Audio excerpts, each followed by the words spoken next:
నమస్తే, welcome to Leo. Breaking news.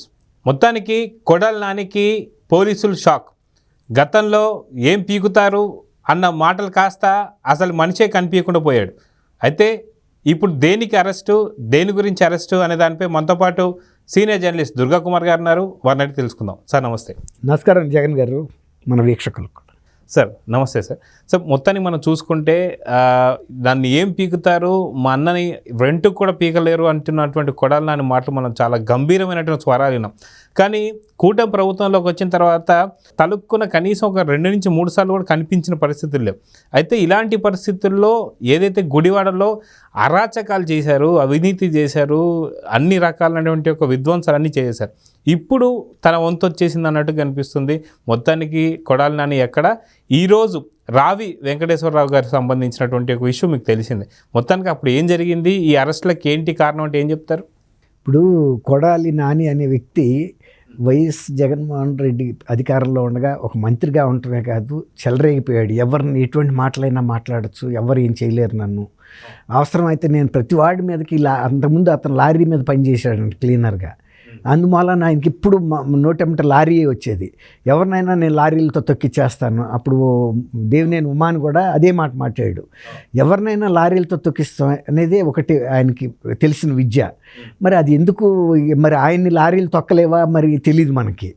అట్లాగే ఇంకొక మాట మాట్లాడాడు, అసలు నన్ను గురించి జగన్ గురించి తెలిసినాడు ఎవడన్నా గుడివాడలో పోటీ చేస్తాడా అని కూడా ఆయన మీడియా ముఖంగా కూడా అడిగాడు. అంటే నాకున్న పవర్ ఇక్కడ జగన్మోహన్ రెడ్డికి ఉన్న పవర్కి, రౌడీజానికి అసలు ఎవడన్నా ఇక్కడ పోటీ చేస్తాడా అని కూడా ఒక ప్రశ్న వేసాడు ఆయన. అంత విశ్వాసం ఉంది ఆయనకి. ఎంత విశ్వాసం అంటే ఇప్పుడు మీలాంటి వాళ్ళు, నాలాంటి వాళ్ళు, మధ్యతరగతి వాళ్ళు ఇళ్ల స్థలాలు కొనుక్కున్న వెంచర్లను కూడా ఆయన ఆక్రమించేసి వాటి చుట్టూ రేకులు కట్టేసి స్వాధీనం చేసేసుకున్నాడు. అసలు పోలీస్ వ్యవస్థ అనేది ఎవరన్నా వెళ్ళి ఫిర్యాదు చేసినా తీసుకునే పరిస్థితి లేదు.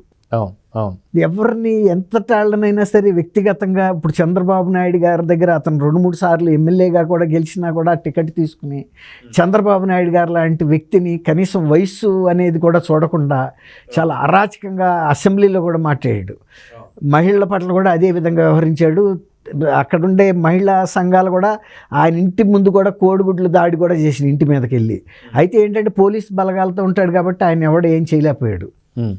అది అడ్డం పెట్టుకుని ఆయన అనుచరులు కూడా గుడివాడ నియోజకవర్గంలో చాలా దాష్టికాలు, అరాచకాలు చేశారు. అసలు గుడివాడలో రావి శోభనాద్రి గారిని గతంలో రామారావు గారి టైంలో కూడా ఎమ్మెల్యేగా చేసిన వ్యక్తి. అసలు ఎమ్మెల్యే కాకముందు కూడా గుడివాడలో ఒక ప్రముఖ వ్యక్తుల్లో రావి శోభనాద్రి గారు కూడా ఒకడు. ఆయనకి బట్టల వ్యాపారాలు, హోటల్స్, అనేక వ్యాపారాలు ఉన్నాయి. మంచి పేరు కూడా ఉంది ఆ నియోజకవర్గంలో, పలుకుబడి కూడా ఉంది, రాజకీయాలతో సంబంధం లేని టైంలో కూడా. ఆ తర్వాత ఆయన పెద్దరికం చూసి రామారావు గారు ఆయనకి ఎమ్మెల్యే టికెట్ ఇవ్వటం, గెలవటం కూడా జరిగింది. ఆ తర్వాత వాళ్ళ పిల్లలు కూడా ఇద్దరు కూడా గెలిచారు.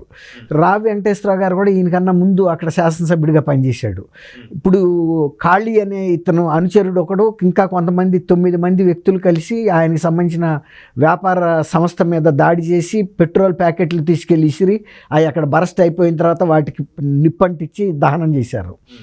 ఆ కేసులో ఆయన జగన్మోహన్ రెడ్డి గారు అధికారంలో ఉన్నప్పుడు ఇంకా ఏ కేసు వైఎస్ఆర్సీపీ శాసనసభ్యుల మీద కానీ, కార్యకర్తల మీద కానీ, సానుభూతి పరుల మీద కానీ నమోదయ్యే ప్రశ్నే లేదు. ప్రధాన టీడీపీ పార్టీ అయినటువంటి దాని మీద దాడి చేసినప్పుడు కూడా కేసు లేదు. అప్పుడు మీరు అన్నట్టు టీడీపీ హెడ్ క్వార్టర్స్ మీద దాడి జరిగితేనే దానికి కేసు పెట్టకుండా కేసు పెట్టి అదొక సిల్లీ ఇష్యూ కింద తీసి అవతల పారేశారు. స్టేషన్ బెయిల్ ఇచ్చి పంపించేశారు.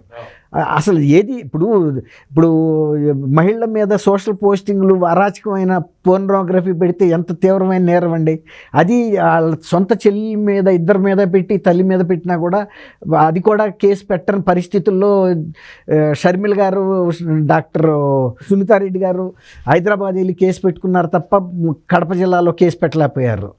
ఇప్పుడు ఇతను ప్రధాన అనుచరుడు ఎవరు, కొడాలి నాని అనుచరులు వీళ్ళందరూ వెళ్ళి దాడి చేసినా ఆ రోజున రావి వెంకటేశ్వరరావు గారు నిస్సహాయుడిగా ఉండిపోయాడు. ఇప్పుడు ఆ కేసు బయటకు తీస్తే ఖాళీ అనే వ్యక్తి అసలు వీళ్ళు నేరాలు చేసిన తర్వాత ఎంత దూరం పారిపోతున్నారు అనేది మనం ఇక్కడ అర్థం చేసుకోవాలి. అస్సాంలో దొరికాడు అతను. ఇప్పుడు మనందరూ ఎవరైనా ఏమంటున్నారు, ఆంధ్రప్రదేశ్ పోలీసులు ఇంత సేవ చచ్చున్నారా, ఎందుకు పట్టుకోలేకపోతున్నారు, ఆర్జీవీని ఎందుకు పట్టుకోలేరు, వాళ్ళని ఎందుకు పట్టుకోలేరు. అస్సాం వెళ్ళిపోతే ఇప్పుడు పోలీసు వ్యవస్థకు ఉండే వనరులు ఎంత, ఈ కేసుల గురించి వాళ్ళు అస్సాము, మణిపూరు, మేఘాలయ ఇలాంటి దూర నార్త్ ఈస్టర్న్ ఉత్తరాది ఈశాన్య రాష్ట్రాలకు వెళ్ళగలిగేటంత ఆలోచన ఉంటుందా అండి? ఊహిస్తారు ఎవడన్నా? మహా ఉంటే పక్క రాష్ట్రాల్లో తమిళనాడులోనో లేకపోతే కర్ణాటకలో ఉంటారనుకుంటారు, కానీ ఈశాన్య రాష్ట్రాల్లో అస్సాంకి వెళ్ళిపోయాడంటే అతను చేసిన నేరం ఎంత ఘోరమో అతనికి తెలుసు. ఇక్కడ ఉంటే పోలీసులు పట్టుకుంటే మళ్ళీ ఏం చేస్తారన్న భయానికి అట్లా ఈశాన్య రాష్ట్రానికి వెళ్ళిపోతే కూడా పట్టుకొచ్చారంటే మరి పోలీసులు పనిచేస్తున్నట్ట లేనట్ట. ఇప్పుడు వాళ్ళంటే ఆ అమ్మాయి ఎవరు, మన గత్వాని, ఆమె ఇంట్లో ఉంది కాబట్టి అక్కడికి కూడా వీళ్ళు వెళ్ళి రెక్కి నిర్వహించి మరీ పట్టుకొచ్చారు. ఇప్పుడు ఈ నేరస్తులు అట్లాంటి వాళ్ళు కాదు కదా, సొంత ఇంట్లో ఉండరు కదండి. ఎక్కడ గుడివాడ, ఎక్కడ అస్సాము. మొన్న మధ్య కూడా చాలా మందిని చాలా సుదూర ప్రాంతాలకు వెళ్ళి కూడా పట్టుకొచ్చారు. అంటే ఎంతో కొంత క్లూ దొరుకుతుంటేనే కదా వీళ్ళు కూడా వెళ్తున్నారు. ఒక్కోసారి మనం ఏమంటున్నాం గబాలన, ఇప్పుడు రామ్ గోపాల్ వర్మ ఉన్నాడు, సీక్రెట్గా పిలిపించుకుని కొన్ని ఛానల్స్ వాళ్ళనో లేకపోతే టీవీ వాళ్ళనో యూట్యూబ్ వాళ్ళనో ఇంటర్వ్యూలు ఇచ్చి మళ్ళీ అండర్ గ్రౌండ్లోకి వెళ్ళిపోతున్నాడు. అవును.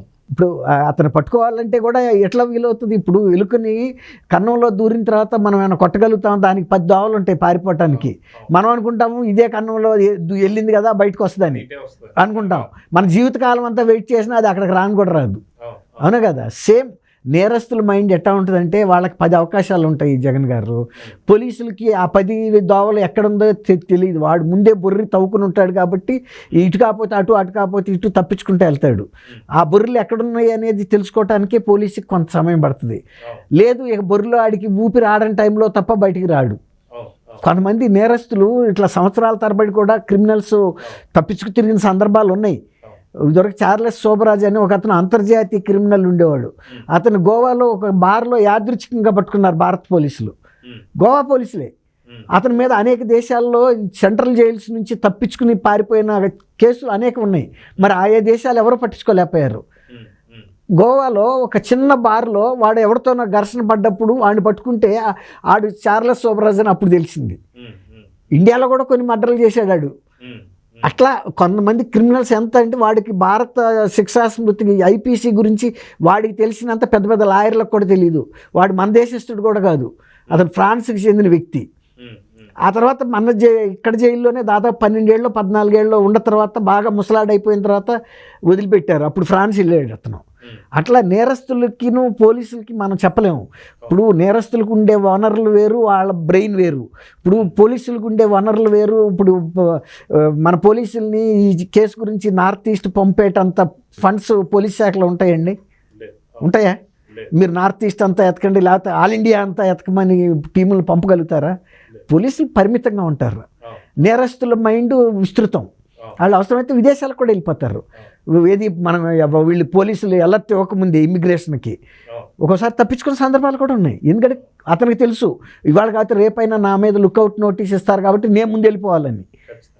పోలీసులు ఏమనుకుంటారంటే ఇంకా ఇండియాలోనే ఉంటాడు ఇక్కడ అక్కడ అనుకుంటారు. ఇప్పుడు మన ఇతని దగ్గరికి వచ్చేటప్పటికి కొడాలి నాని, ఇప్పుడు కొడాలి నాని అనుచరులు అరెస్ట్ అయ్యారంటే రేపు వాళ్ళు ఏం చెబుతారు, మేము చేసింది కొడాలి నాని ఆదేశాల మీదకి చేశాము, అంతే కదండి. ఇప్పుడు వాళ్ళు ఎందుకు నెత్తి మీద వేసుకుంటారు? చేసింది కూడా అంతే.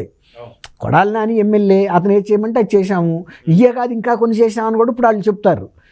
కాబట్టి ఇప్పుడు కొడాలి నానిని కూడా తీసుకుంటే అప్పుడు బయటకు వస్తుంది. ఇప్పుడు ఎంతమందికి మీదకి లారీలు ఎక్కిస్తాడు, పోలీసుల మీద కూడా ఎక్కించగలుగుతాడా లేదా ఏంటనేది. ఇప్పుడు మీరు అన్నారు చూసారా, ఎవరిని ఏదైనా చేసేస్తానని జగన్మోహన్ రెడ్డి అండతో.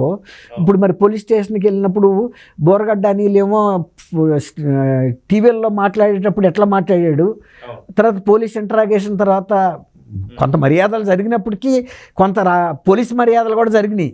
మనిషి కుంగాడు. అవును.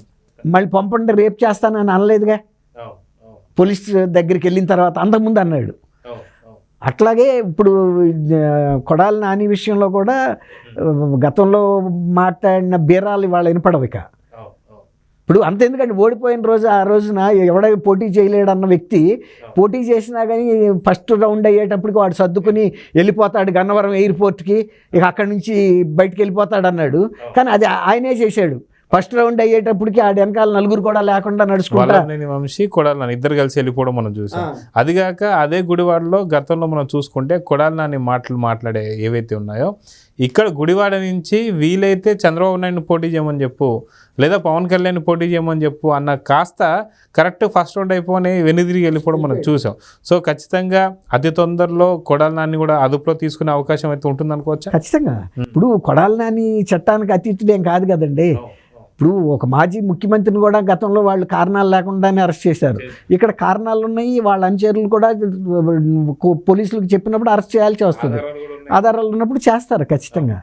అది సో చూద్దాం సార్, ఖచ్చితంగా కొడాలి నాని అదుపులో తీసుకుంటే ఇంకెన్ని వెలుగులోకి వస్తే చూద్దాం. మరి నమస్తే. నమస్కారం జగన్ గారు.